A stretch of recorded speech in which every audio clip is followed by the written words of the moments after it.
Hello, my name is Keith. Welcome to my channel.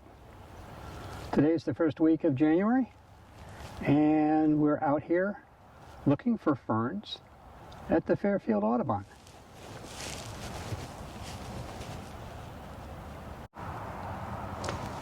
Well, here's our first set of ferns. It's right here at the parking lot near the front door. We have a whole group of them here. Wait for the truck to go by. A whole group of them here. We can see the shriveled up remains of the fronds. Now we got to see if we can figure out what might have been here. They're the big ones because the stalks are really long.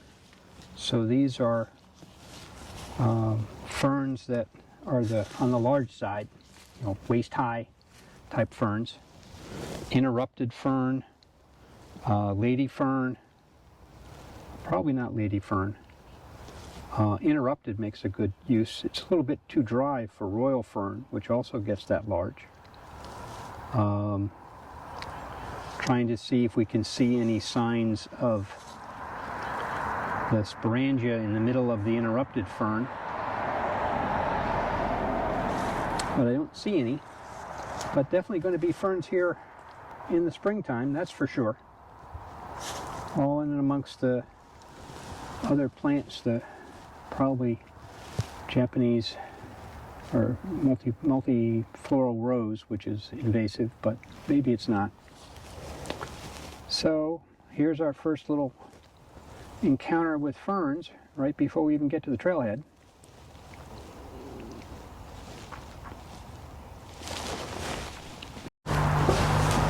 So here's the trailhead to the Fairfield Audubon, and here's the map of the trails. I think it's about 120 acres around here, and we're going to go around the dirty swamp pond, and then we're going to try to see if we can find our way over to the farm pond.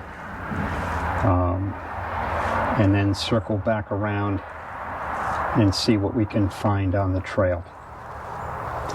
And see what happens.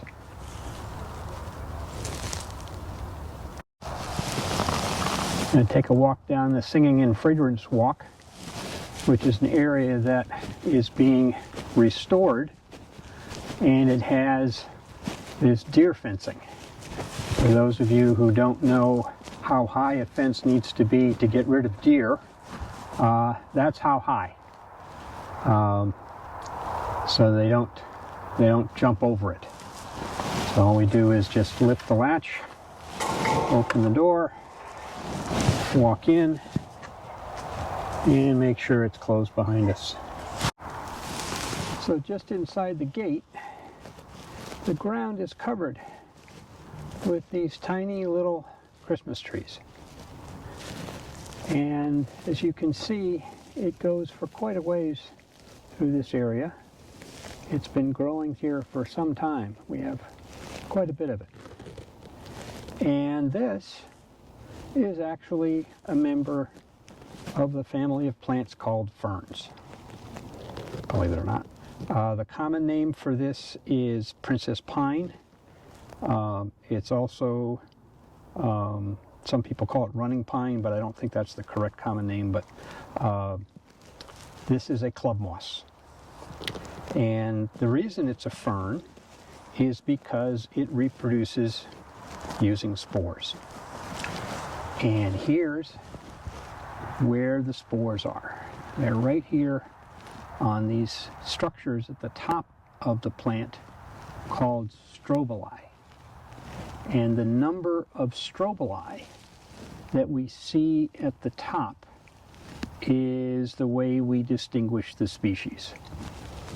In this case, we get one strobili at the top of each stem, and that tells us that this is the princess pine. Sometimes there's two, sometimes there are four, but that's one of the diagnostics.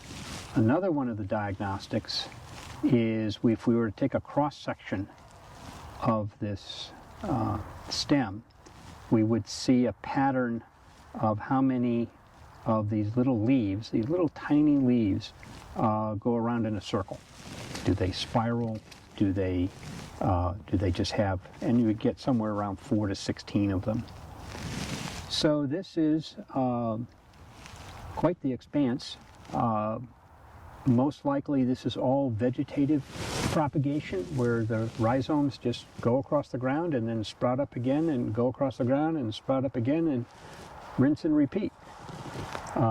We get quite this big area, and most people walk by this and think, oh, aren't those nice little Christmas trees? But really they're ferns.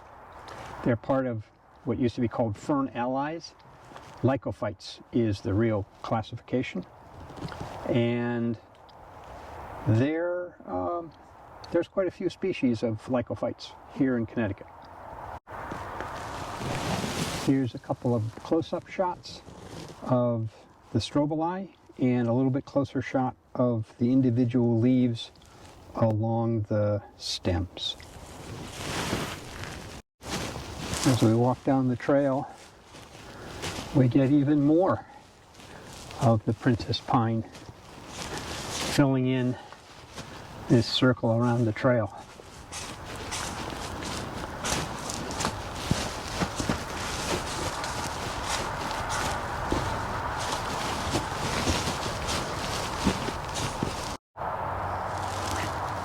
Here we have a couple of ferns here amongst the princess pine.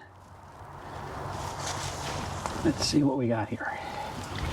So we have these tall stems, so it's a pretty big fern.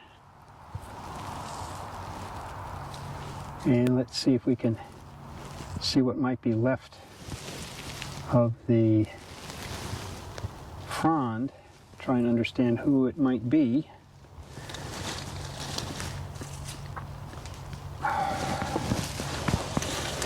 Again, we have this tuft here on the ground showing us these ferns have been here a while. So this is not new.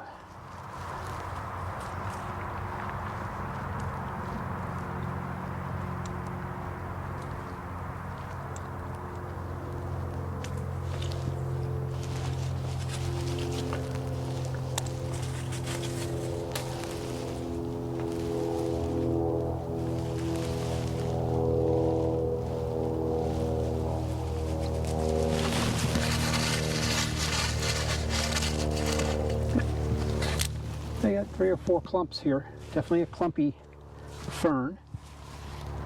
Definitely a big fern.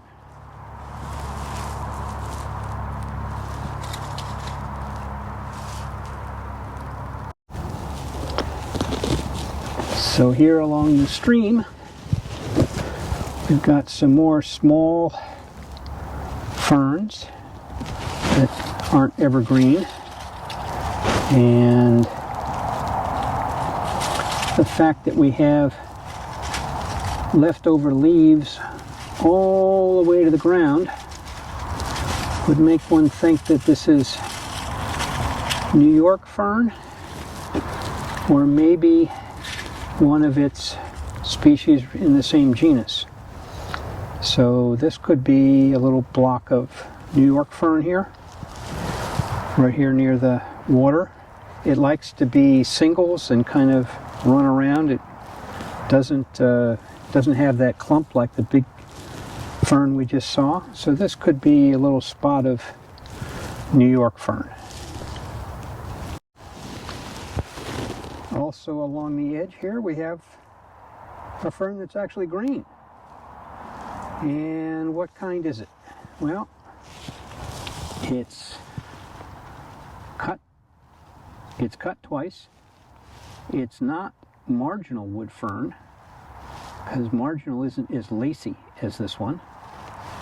If we turn it over and we look at the spores, we see there along the center rib of each of the little pinna, and that makes it evergreen woodfern Dryopteris intermedia.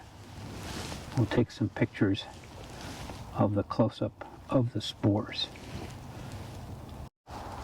There in the close-up shot, we see the spores are right in the center, and that's the pattern we see on Evergreen Woodfern. Another green fern in the middle of winter. So here we walked around the trail a little bit, and here we have more tufts of ferns, and what we've seen here is the trail got redone. There's the old bridge, here's the new bridge, and there's these large tufts here that have been disturbed because of the trail work. And you can see here's a great example of what's in there underground. The ground is frozen, but you can see here that this is the rhizomes of this particular fern, and you can see it's dense and it's very wiry. Take some close-up pictures so you can see some of the detail. But this is for a fern that's been around for a long time. These tuft piles take quite a while to get established like this. So the tufts, as you can see, are brown to black, wiry. There's one shot here where we see some of the stems that were deep underground, or not deep underground, but right at ground level. So this is one of the signs you can know that there will be ferns here in the springtime.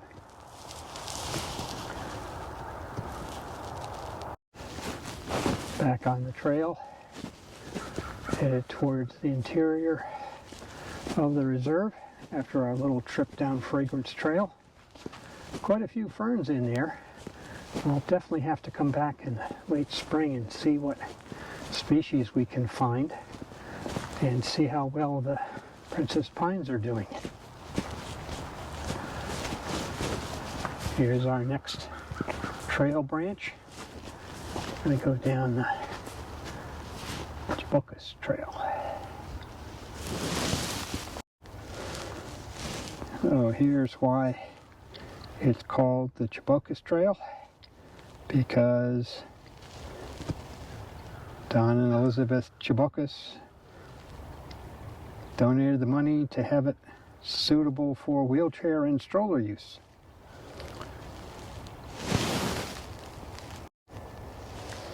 Here's a fern that's green right along the pond, first one we saw on the map. And this one is Crested Fern.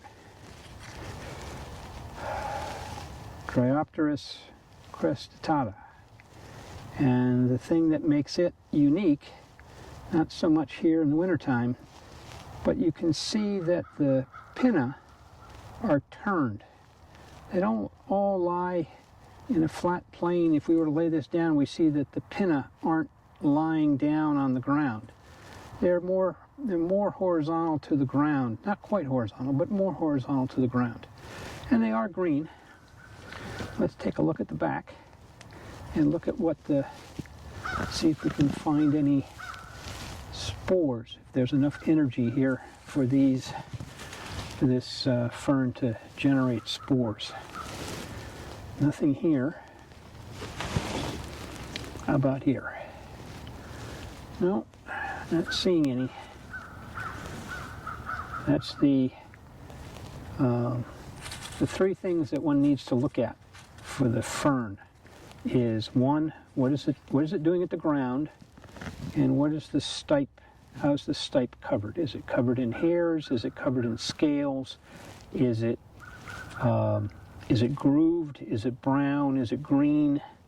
What's the stipe doing? And how long is it compared to the frond? The next thing is, of course, to look at the frond. This is almost twice cut. You can see that the second cut doesn't go all the way to the costa, which is the main rib of the pinna. So this is a bipinnate pinnatifid is the official name for it. And then we go look on the back and look for the sporangia pattern as our third character to help us determine what fern it is. Some of them you don't need all three, but definitely with some of the genus we definitely need all three. So I still don't see anyone who's gotten enough energy to put out sporangia. So this one just has enough energy to stay green and keep growing, and it'll stand itself up come spring.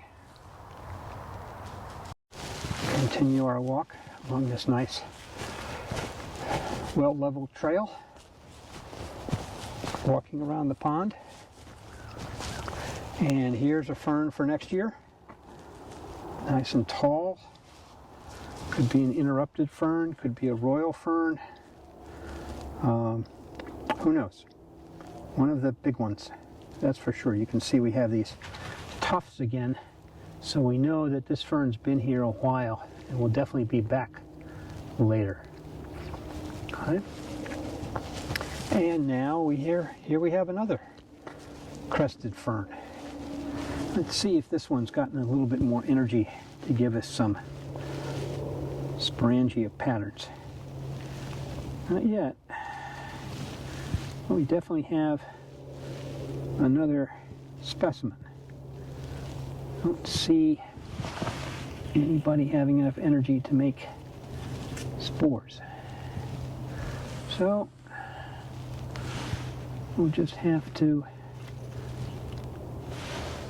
see if we find anybody else. But we know we've got at least two nice specimens of crested fern right here around the pond. And right next to it, we have another fern down in there. That clump right there is another fern we'll see in the springtime. So a few ferns to look at along the pond here on our way to and fro.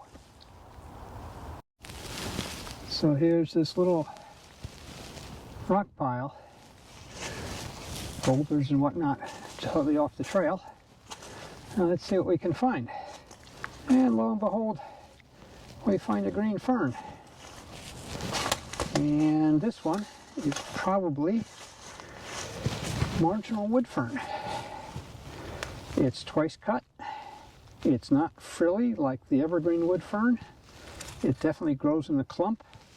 It has our hairs along the stem.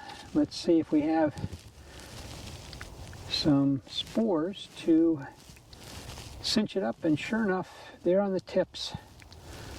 Let's see how close I can get with the camera, the GoPro, and we have little dots right on the edge of the margins to give us the final definition that this is a marginal woodfern, just like it's supposed to be. Here in the woods, all green and resting until springtime. Now we're going to take a right onto the Deer Meadow Trail and go see what we find out on the way over there. There's these big trees that have been dropped. This one came up because of a storm, I guess. And we have all these logs, massive logs, and we've got these great examples of turkey tail ferns, or excuse me, mushrooms. See the layers of color as they come out and form a shelf, and they're given the name turkey tail. I'm not a mushroom expert, so I don't even know what the Latin name is for it. But then we have our white shelf mushrooms here growing, having a great time with this log. So here along the deer trail, we're seeing a lot of small clumps of these short fern that we keep finding it here. And again, we can see that the remnants go all the way down to the ground. And so this looks like New York fern is taking over the understory. So here we have some more, and we just keep taking a step, and we find another plant, and we find another plant, and we find another plant, and here's some more. And so this is what New York fern and hay-scented fern do, is that they'll just get going and they'll take over the understory for a bit. Sometimes as much as the entire low-lying section, sometimes smaller. But they can be quite weedy, as it were, and kind of choke out everything else in the understory. Looks nice in the springtime, in the summer, but not much else gets a chance to get a foothold. There are some ferns along the trail, and the dried ferns aren't quite so curled up as they were. We'll almost get a complete picture of the pinna. They've just gotten so small. We'll take some pictures of those. But you can see here, we still have quite a bit of detail left, and things are still intact. This is not a small fern. Definitely a large amount of stipe. This could be lady fern. Could be one of the other. Let's see. Lady fern is thrice cut, and it doesn't look like these are. So this is something a little different. But we'll take detailed pictures of what we have left here. There's several plants right here along the wall, all of the same, having the same dried up leaves. So definitely going to be something here. Quite a collection of specimens come springtime.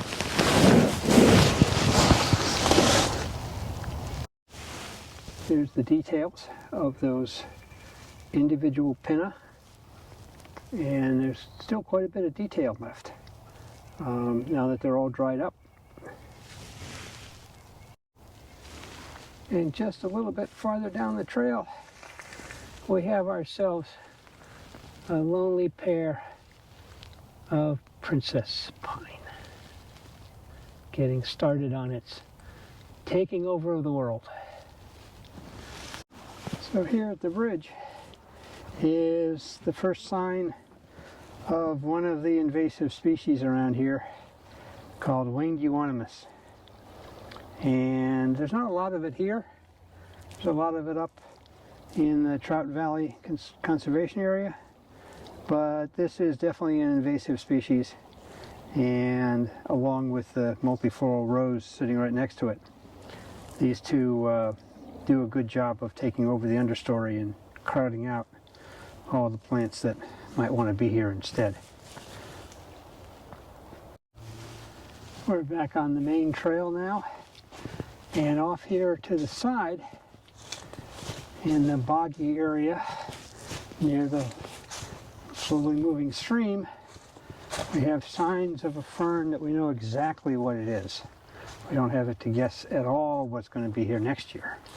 See if we can get here without getting our feet too wet. And what we're looking at are those stalks with those black, I don't know if at this distance we can see the little groups of grapes on the end of the stalks.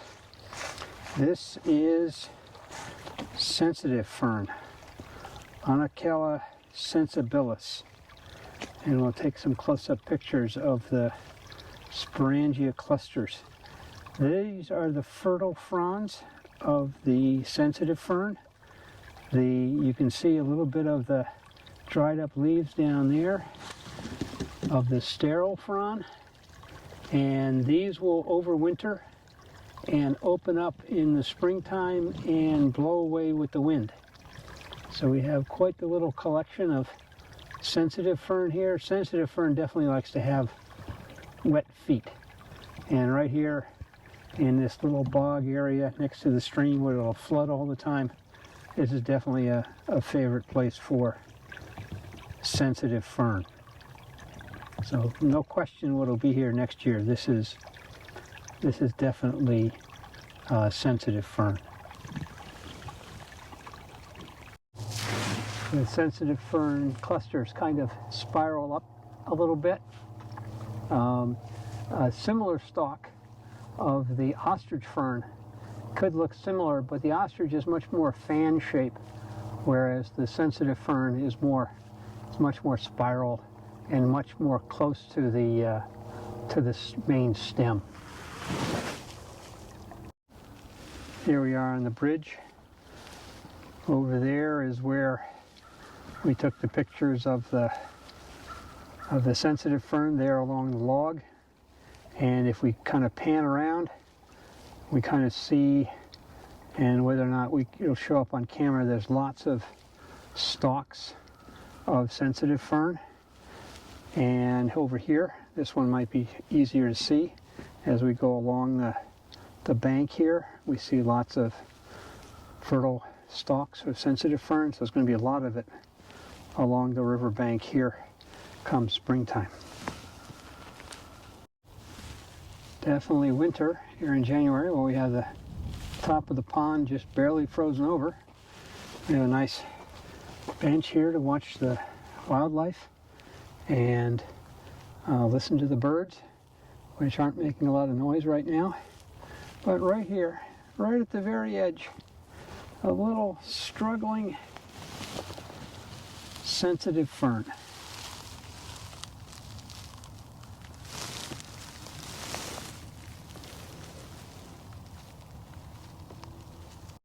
Taking one of the side trails, the Trillium Trail, I believe is the name of it.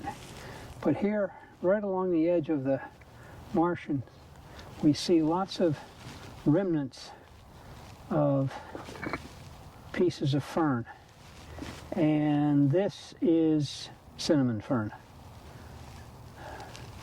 I'm trying to remember the Latin name. We'll put it in the title, in the text. And the other ones that I thought were interrupted and royal may very well be cinnamon fern. It's quite prolific around here. And we can see that they are liking the be here with the moss, and we have this rhizome tuft here at the bottom. And this is all cinnamon fern throughout here. Lots of little pieces of the frond left. We'll take some close-up pictures. And this is definitely a grouping of what certainly looks like cinnamon fern right here at the edge of the bog and pond.